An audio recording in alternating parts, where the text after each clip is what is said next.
A strange storm has been developing across the southern plains over the past 24 hours. Low pressure system currently located over the Texas Panhandle and the Oklahoma Panhandle, and with a very strong southerly wind due to this low pressure system, which is, by the way, pulling lots of moisture out of the Gulf of Mexico, we've also had a lot of shear across parts of the Gulf Coast that was supposed to materialize into a tornado risk. However, that was a conditional tornado risk, meaning that might or might not happen. So far, good news, we've really not seen any tornadic activity right along the Gulf Coast today. However, there is reason to believe that this could transpire into a tornado risk tomorrow, and as well as going into Saturday across the Gulf Coast, especially into the southeast United States. And really what we're gonna have to watch for over the next couple of days is two different areas, one of which would be the main storm that's gonna move into the Midwest and as well as the Great Lakes region, bringing the potential for some snowfall and as well as heavy rain. On the flip side of things, this area of moisture down here is likely to become a secondary low pressure system, and what this would end up doing is bringing more of a severe weather component to it as we go into Friday, Saturday, into Sunday across parts of the southeast United States, perhaps bringing some damaging winds and maybe even a couple of tornadoes along the way. And though the severe weather potential for today is winding down, we still need to watch the next couple of days because they are going to be essentially much different from what we've seen today, because we are going to be watching for storms actually inland. So right now there is a marginal threat of severe weather for flying fences Friday, and that would include areas like Baton Rouge, New Orleans, back into Pensacola, Florida, Mobile, Alabama, near the Montgomery, Alabama area as well. And we are going to be watching for the potential for maybe an isolated tornado or two tomorrow, and as well as some damaging wind gusts. And then heading into Saturday, this threat will shift just the slightest bit to the east, where we are going to probably see that secondary low pressure system develop. And as long as that happens, we will be watching for at least an isolated tornado or two, along with maybe some isolated damaging wind gusts across areas from Gulfport, Mississippi, back into parts of southwest Georgia, and as well as the Florida Panhandle. With that being said, showers and storms are expected overnight tonight across parts of the Gulf Coast, including southern Louisiana.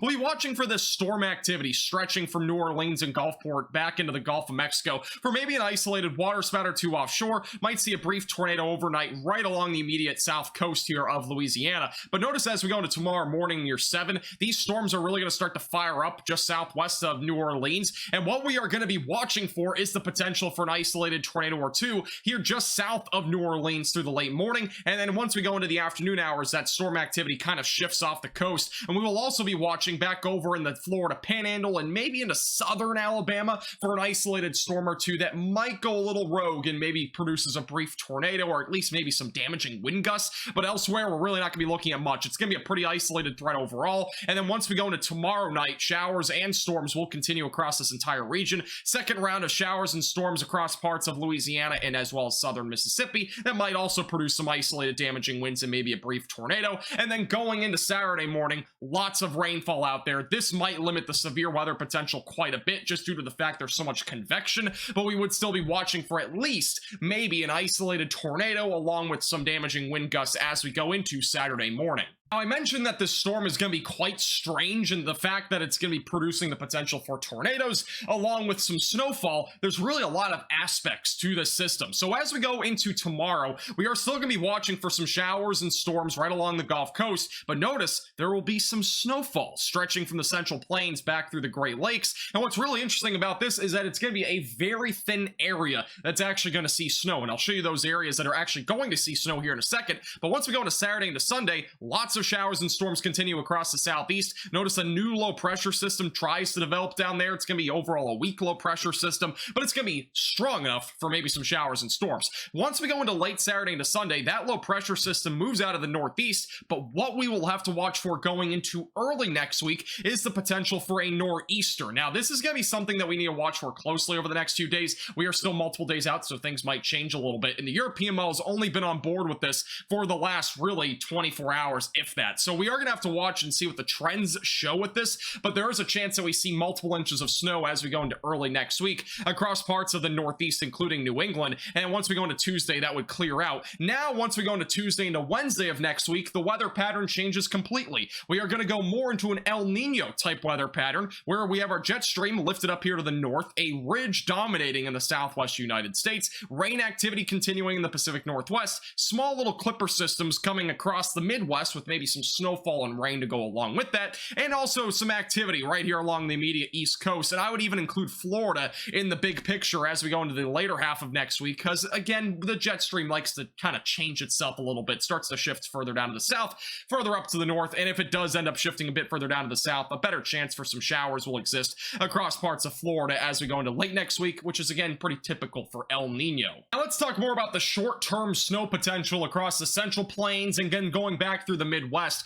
And this is the future radar beginning with this afternoon. Notice again a little area of snow will exist across the Oklahoma Panhandle. Now most of Oklahoma will remain as just straight up rain. There might be a couple of thunderstorms associated with that back down in southern Oklahoma and on the eastern side of this trough. But notice this is your low pressure system right here. This is what we'd be watching for. Would be on the north and west side of the low pressure system for the potential for some snowfall. Now on the north side, it's not going to be cold enough for there to be snow. So really the only area that we're going to be watching for throughout the evening tonight would be on the western side of this low pressure system, where some snow and maybe a mix of rain and snow starts to mix in there across parts of central Kansas from Dodge City back into northeast Kansas. Once we go into tomorrow morning, that system moves quickly off to the north and east, but don't get too ahead of yourself, because you might be thinking at this point we're done, right? Well, there might be a little bit of some flurry action going into the late afternoon tomorrow. Notice the low pressure system still over here to the east. We could still see some showers and maybe some snow showers mixing in there before all that cold air advection really plows into the Central Plains by tomorrow afternoon and evening. So keep that in mind. You might see a little bit of additional snowfall, but overall, if we do not see that whatsoever,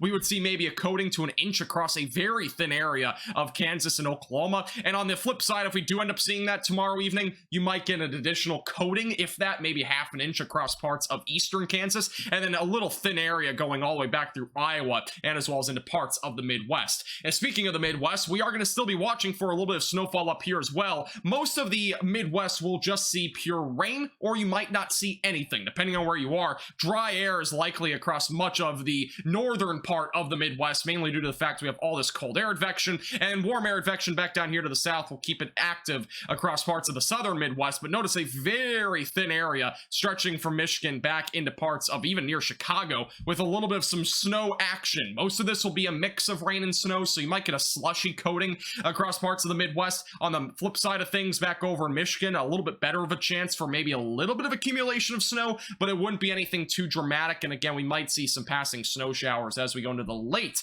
parts of Friday, so overnight more than anything. In terms of snowfall accumulation, it's not going to be much. Again, we're talking maybe a coating to an inch. Back over in Michigan, might get lucky with a couple inches of snow, but again, it's kind of at this point more of just a rain and snow event where we are probably going to see any snow that accumulates just being a slushy snow. It's not going to be very fun to throw snowballs or anything like that or build a snowman. It's going to be a pretty disappointing experience in that regard. In terms of the Northeast, with that potential for a snowstorm going into the next week, we will have to watch this closely. Again, this is an early look at it late Sunday night into Monday. This is a bit of a question mark still, so stay tuned. We'll keep you posted with the latest. Once details become more refined on this, I'm going to give you a new forecast and give you the latest details, so make sure you're subscribed to the channel. But overall, if this does end up happening, we could easily see several inches of snow, maybe even a foot of snow in some spots. Here's the European model indicating a lot of snow across the Northeast going into Sunday and Monday. Friendly reminder that we are still several days out from this event and things are definitely going to change, so stay tuned. We'll keep you posted with the latest. Make sure you're subscribed to the channel and like the video.